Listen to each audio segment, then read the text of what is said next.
Should the deficit be the biggest priority for the Obama administration? Is this a crisis we must deal with now, or can we afford to postpone it?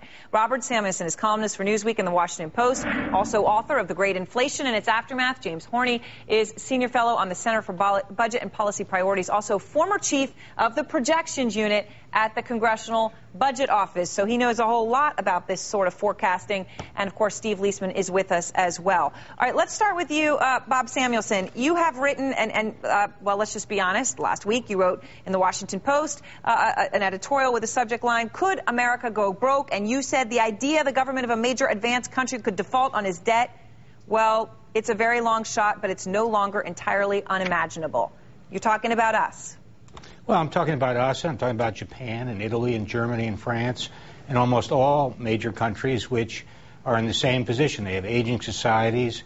They have made more commitments to their electorates than they can possibly fulfill at existing tax rates. And the current economic slump, or the recent economic slump, has further put them in the hole. So they're all facing the same basic problem.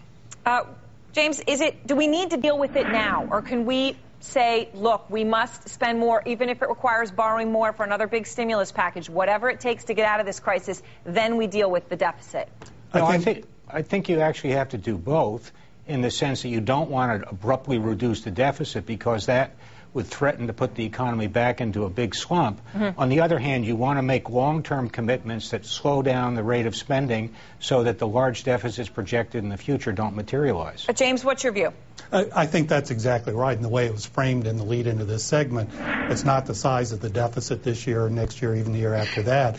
It's, do we put ourselves on a path so that by the end of this decade, we're down to deficits that are around 3% of GDP that's sustainable? And very importantly, do we take the steps that in the long run keep the deficits from starting to go up very rapidly again, as virtually everybody who's looked at it projects will happen if we don't change current policies? Aaron, if I could just say one thing in defense of the deficit spenders here. Their argument, which is, of course, impossible to prove, is that outcomes would have been much worse without the deficit spending that they're doing. The idea is that the receipts to the government would have collapsed, and had they left spending the same, that you would have had ultimately worse outcomes for the economy. Parts of the economy would have withered and gone away. Productive capacity in the economy would have withered and gone away. So the Keynesian argument, the argument of those who put forward that spending, is that the counterfactual. It would have been a lot worse without. James, what about this question, though? And can you answer this one?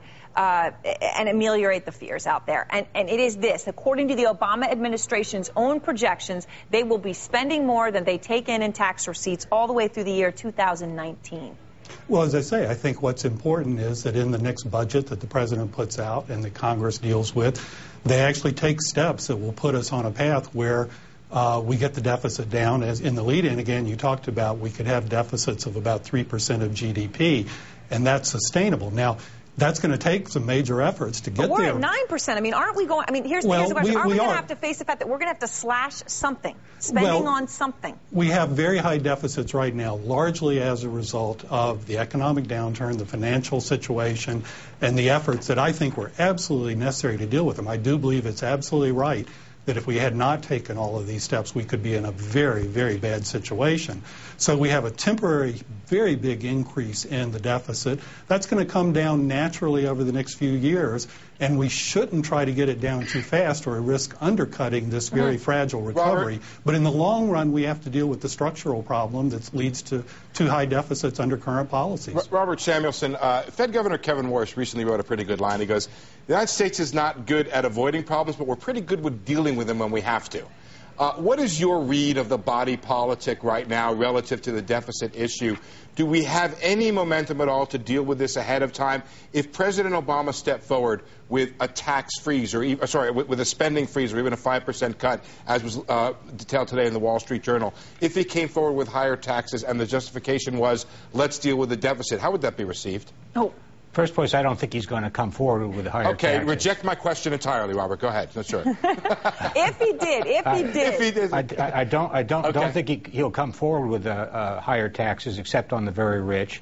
And secondly, I don't think that people are always against deficits. But when you get down to the practicalities of cutting this or that, they're against it. And so I think that the prospects for dramatic changes in the deficit, either in the short run, which I agree would actually be undesirable, or in the long run, which would be very desirable, the prospects are actually quite modest or even non-existent. Let me follow up with that, because that's a really important conclusion when it comes to the long-range outlook for bond yields in this country. Are you then expecting that once this economy recovers, that we will still have high deficits in this country, that you're talking about much, much higher bond yields? Well, forget about the bond yield. Just think about short-term rates. If a lot of our deficit is financed very short-term, and now we're basically paying nothing to borrow.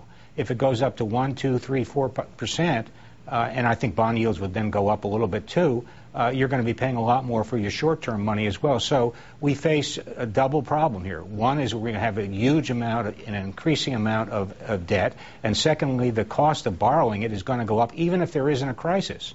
If the normal kind of economic recovery that the administration is expecting materializes, interest rates are going to go up. All right, Robert, James, thank you very much. Steve, I'm sad to say my takeaway from this segment is people are upset about the deficit until they have to do something about it, in which case they don't want to. So pull your hair out. My hair's... Yeah. Thanks for pointing that out. Maybe that's why you're in a Congress. I will point out, though, the hopelessness of the situation. If Bob Samuelson's forecast becomes true, and it's probably as good a forecast as out there, the body politic will deal with it. And we'll deal with it on an emergency basis. And the sad fact is it is much cheaper to deal with now than it will be when that happens. And we would advise, if anyone doubts that, to take a trip down south to Argentina. And have done that 5 years ago. You know, letting it blow up is a terrible, terrible thing. And then having the austerity that's required in order to bring the fisc back into alignment. It's heartbreaking for a country. Thanks very much to all of you, and I think we all hope we don't end up in that situation.